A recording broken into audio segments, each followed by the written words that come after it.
The text solution to this video is available on videogcsc.com.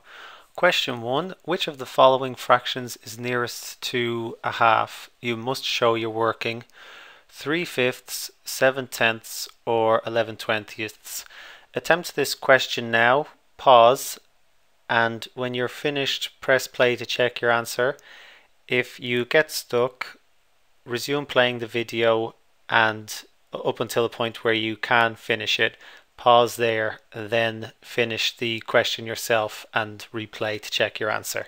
Do that now. Okay, you are asked which one of these three fractions here is closest to this fraction here, a half. So just by looking at these, well, half of a half is equal to 5/10, 5/10, and a half, 1/2 up here, it's called a half. A half is also equal to 10/20 or 10/20. So 11/20 seems very close. So this looks like the answer to me, but it's not enough for something to just look like the answer. You have to actually check. Right now you can't compare the numerators, the top numbers, because the denominators, the bottom numbers, are different. You need to make the denominators the same, convert the numerators, the top numbers, keeping them in proportion, and then check which number is closest to a half. The easiest way, there are a few different ways to do this. I think the easiest way is to convert the first two fractions into 20ths. Instead of trying to bring this down to fifths or tenths, or this to fifths, I think it will be easier to bring them to 20ths, and that might be a rule of thumb to use. If you have to do something similar, always convert to the largest denominator. It won't always be true, but it might save you from some difficult messy calculations. So let's do that now. So to convert 3/5 to 20ths, to convert fifths to 20ths, you have to ask what you have to multiply 5 by to give you 20, or how many times you have to go up on the 5 times table to reach 20. So let's check that now. So we're converting fifths, 3/5, into whatever that is in 20ths. So let's do that now. Okay. So 3/5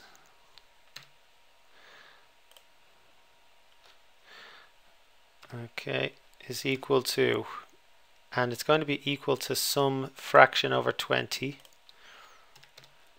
but we're not quite sure yet. So we don't know how many 20ths 3/5 is equal to yet.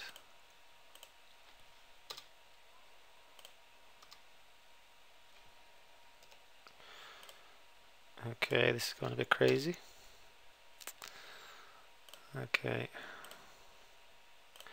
Okay, the first thing we do is ask ourselves 20 divided by 5. So 5 times something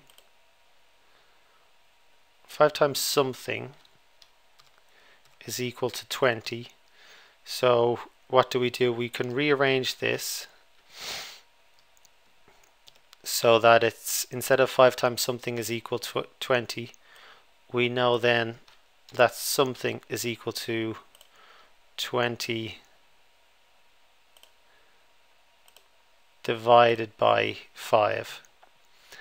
And so something is equal to 20 divided by 5. What number is that? Well, the number is 4.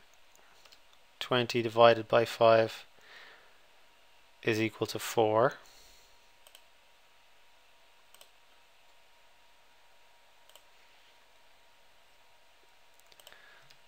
Okay. I don't know why that keeps going small like that.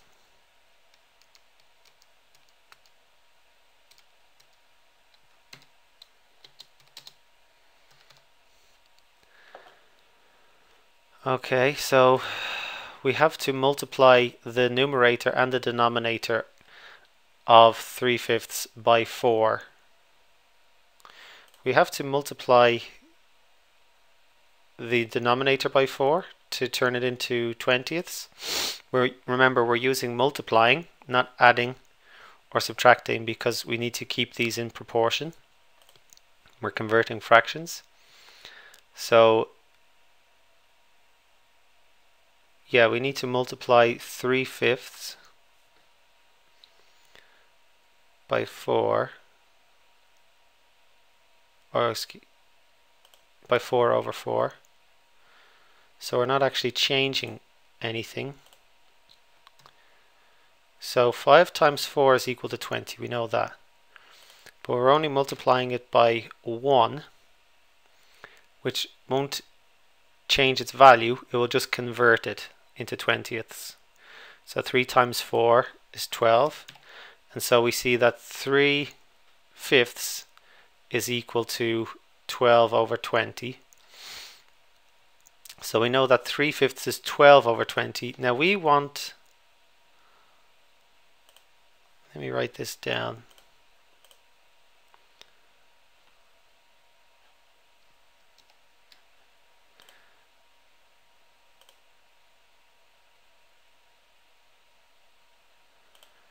So half, or 1 over 2, 1/2, is equal to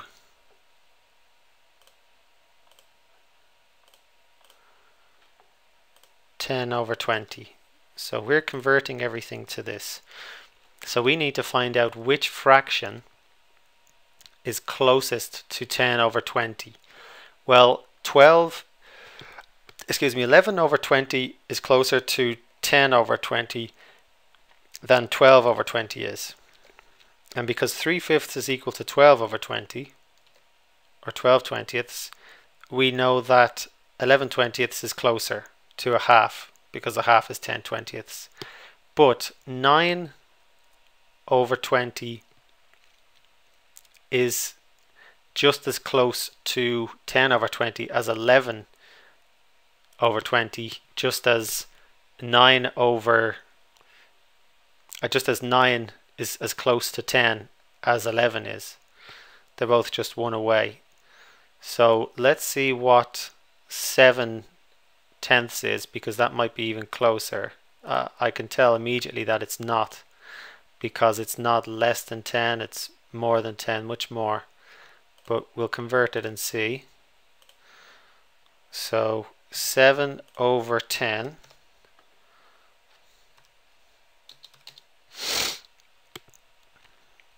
is equal to something over 20.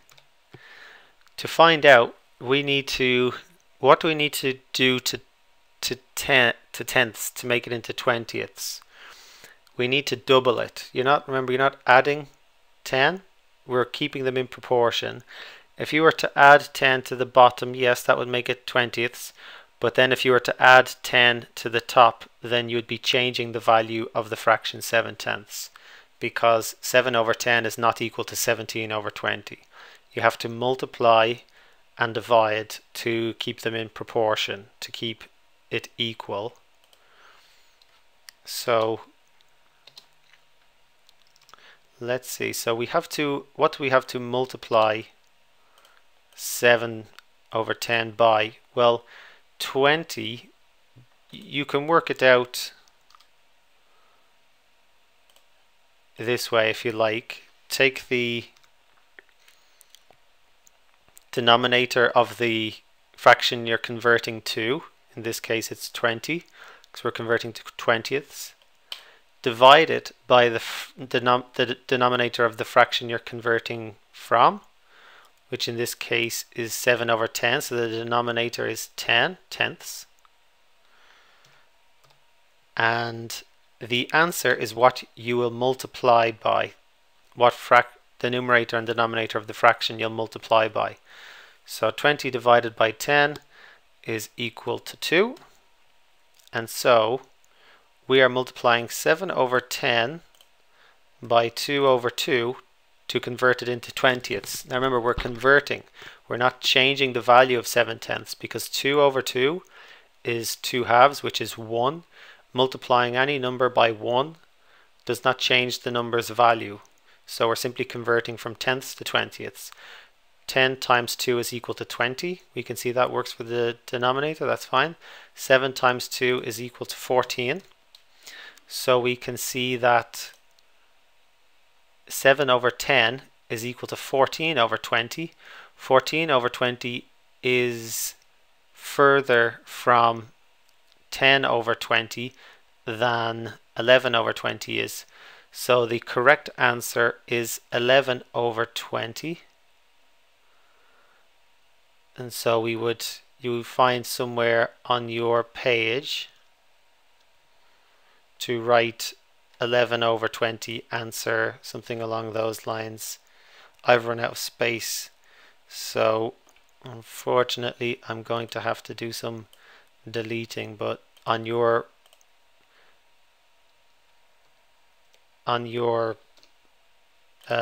exam paper, never remove anything, never erase anything. You can cross things out but never erase anything. So it asks us which of the following fractions is nearest to a half. So the answer is 11 over 20. So in the box you would write 11 over 20, and I'll just write is nearest to a half because I'm not writing it on the paper, so I'm not able to do that. And then I'll just put beside it answer, so whoever corrects this knows where my answer is. Let's check the mark scheme to see if I'm correct that 11 over 20 is nearest to half. Here's the mark scheme. Okay, question 1. The answer is 11 over 20. That's A1, so that gets you 2 marks. 2 marks. Give yourself 1 mark if you for writing at least 2 fractions with a common denominator. So if you wrote down 2 fractions like 12 over 20 and 14 over 20, then you would get 1 mark even if you chose the wrong final answer. And that's why I said to not ever delete what you write down, only ever cross things out, because you will still be given marks for something that is crossed out. So here I wrote down 12 over 20 and 14 over 20. They're 2 fractions with common denominators. They both have 20 as the denominator. That means they have common denominators. If they had different denominators, then they wouldn't have common denominators. And so even if I chose the wrong fraction as my final answer, like 3/5 or 7/10, I would still get full marks. The text solution to this video is available on videogcsc.com.